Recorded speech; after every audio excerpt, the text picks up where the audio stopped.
There is no doubt that our country is facing one of its greatest health issues, and that is the opioid epidemic. We certainly can point fingers to blame. We certainly can talk about the issues and obviously the horrible outcomes. But we also need to look at what we're going to do down the road and what can be done to help this situation. Hi, I'm Dr. Brian McDonough. Welcome to Primary Care today on ReachMD.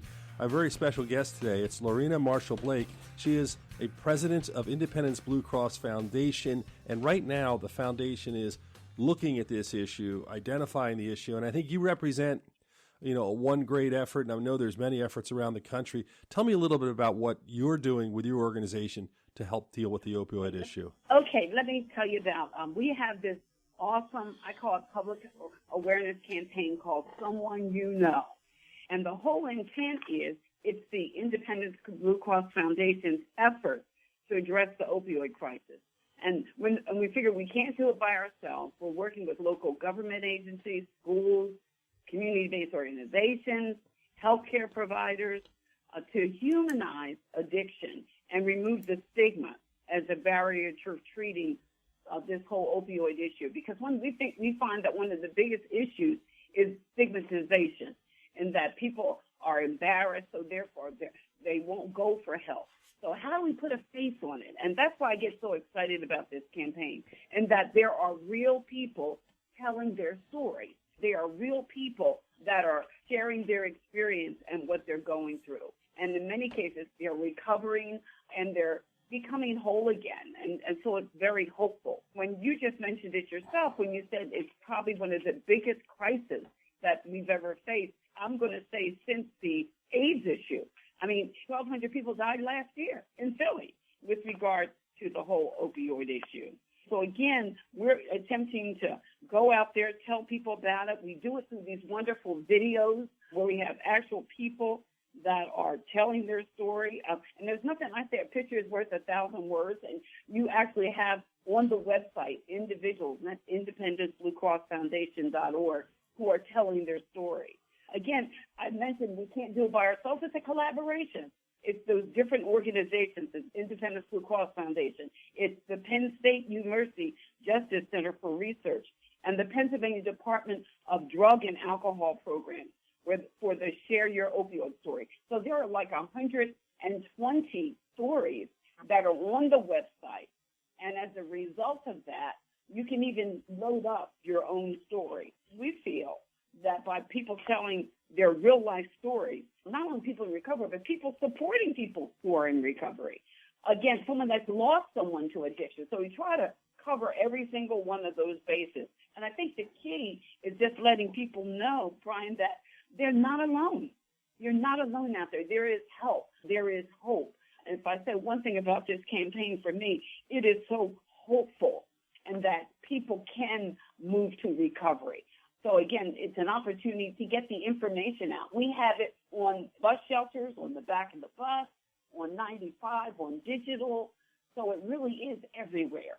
And it's across Montgomery, Bucks, Delaware, Chester, and Philadelphia County, which is our footprint. Right, and I think, Lorena, you're making some really good points. Obviously, it's a national audience. In fact, I think you're joining us from Houston tonight. But the issue itself is one that it's in every community, every town, and every practicing physician is dealing with it. In fact, certainly with HIPAA, whatever, I'm not going to give up information, but today I was covering for another physician, and there was an opioid medication. Person looked as if it was a legitimate reason. But I go on the alert system, and where I practice, we have the PMP. You look up, and I said, "Wait a minute! This person's getting it from two other physicians in two other states." And then you realize, "Oh my gosh, what a problem this person has!" Now, 3 years ago, we weren't quite so aware or in tune to that. I think most physicians now are looking at it, but I think you're taking it the next step, which is a really important one, which is there's such a stigma associated because we grew up watching TV, and the person selling heroin was always on the cop police show, and they were always the bad guy. Right. And now what you're realizing is these are people in anybody's home who maybe the grandmother was given opioids, but perhaps they shouldn't have, or they didn't use them, but they're in the cabinet, and you can be hooked so fast. If individuals get the opportunity to look at the videos, there's a gentleman on one of the videos, Brian, and Brian says that we are not bad people trying to be good. We're just sick people trying to get well. And that just came to the heart of it for me. About last weekend, I had the opportunity to go to a recovery barbecue where people were telling their stories. In many cases, those who are in recovery are so passionate about it. And what he calls it the gift of recovery. It's a gift for him. And as a result of that gift, he wants to give back. It's the gift that keeps on giving. So if we can get the information out and really conversational, I think, again, when you look at what it was with AIDS, it was huge. It was daunting. And not that it has gone away, but it has become more manageable, more bite-sized, for lack of a better word. And I think even with this whole opioid, we have got to get our arms around it. And I think we do it bit by bit. It's our campaign, someone you know or someone else out there. But I think it's all of us collaborating together, working together, being, I call it consistently consistent with our messages, that guess what? There is someone you know needs help, and you can too help them.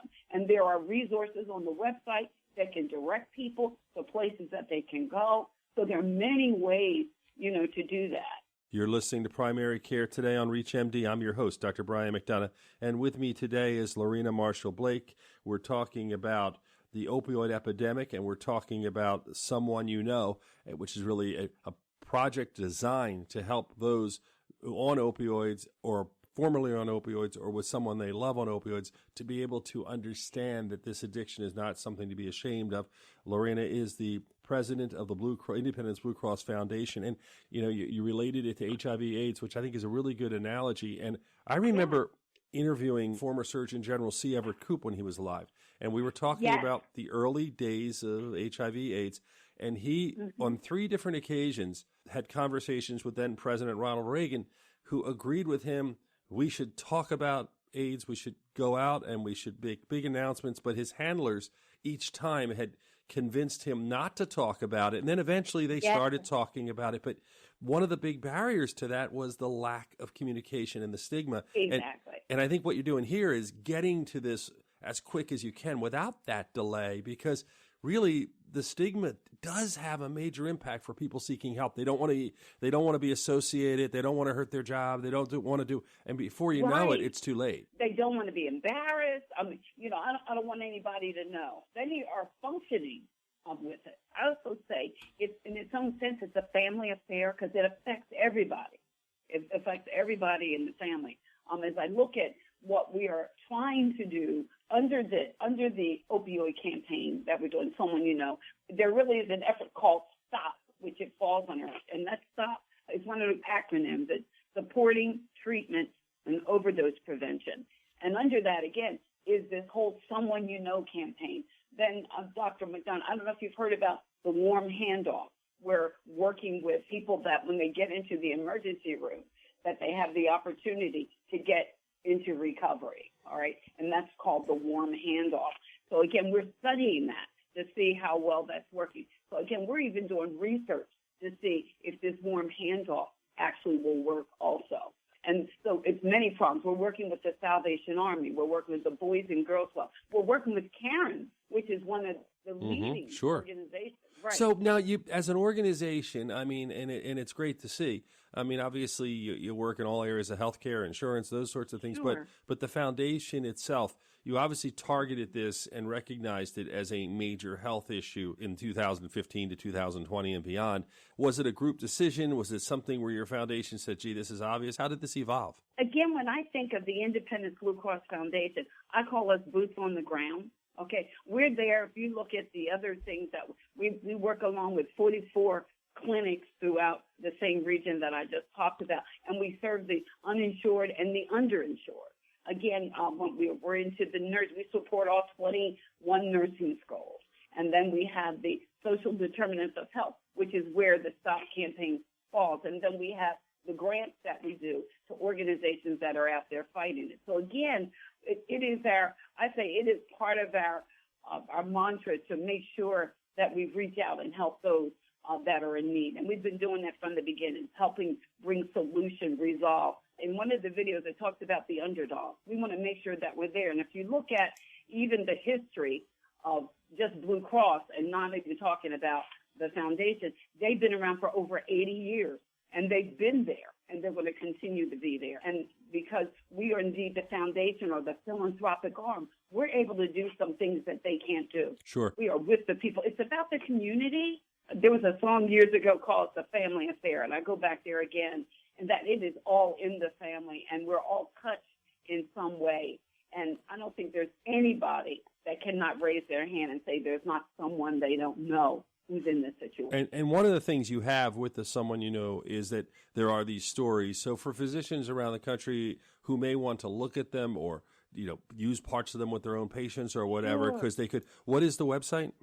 Okay, the website again is ibxfoundation.org. ibxfoundation.org, and that's IB and the letter X Foundation. Just put in Independence Blue Cross Foundation.org. And that would be something, again, if you're listening to the program, just check it out because there are opportunities. Awesome. I think what you're saying is so true that if people see people they can relate to, I mean, as a physician, I can talk about stuff. I can talk about the health issues and things, but what this really does, it gives them an opportunity to look at others who are in similar situations and they're not being preached to. And I think that's so important. That's the key. I think people need to know that they matter. You do matter. It's important to us. And again, if I go back to the foundation, it's important to us that people feel whole, that people feel healthy. People know that they're not alone. They're not out there by themselves, that there is someone out there that really, really cares. Lorina, this program always goes way too fast, but I want to ask you, is there anything I did not bring up that you think we should have discussed before we do wrap it up? I think you did talk about it. The key is this whole part about stigma, putting a face on stigma, in that take away this destigmatization so that people don't feel alone. They don't feel like they're cornered. They don't feel like they don't have any hope. I think that's the key, and I think we've talked about that, but that's right at the heart. And again, that it's not any one of us. It's all of us working together, partnering together. You mentioned earlier that there are other organizations that are doing it. I think it's important that we partner together and that to continue to encourage people to get the support that they need, okay? And whether that's getting themselves into recovery or find the resources to help someone battling with opioid abuse, that they can do that. And help is on the way. Help is out there. Lorina Marshall-Blake, president of the Independence Blue Cross Foundation. I know you're taking some time away from your schedule in Houston. I want to really appreciate you for joining us. It's an important message. And again, for those listening, if you want to check the website, it's ibxfoundation.org. And there are those stories there. You've been listening to Primary Care today on ReachMD. I'm Dr. Brian McDonough. Until next time, be part of the knowledge.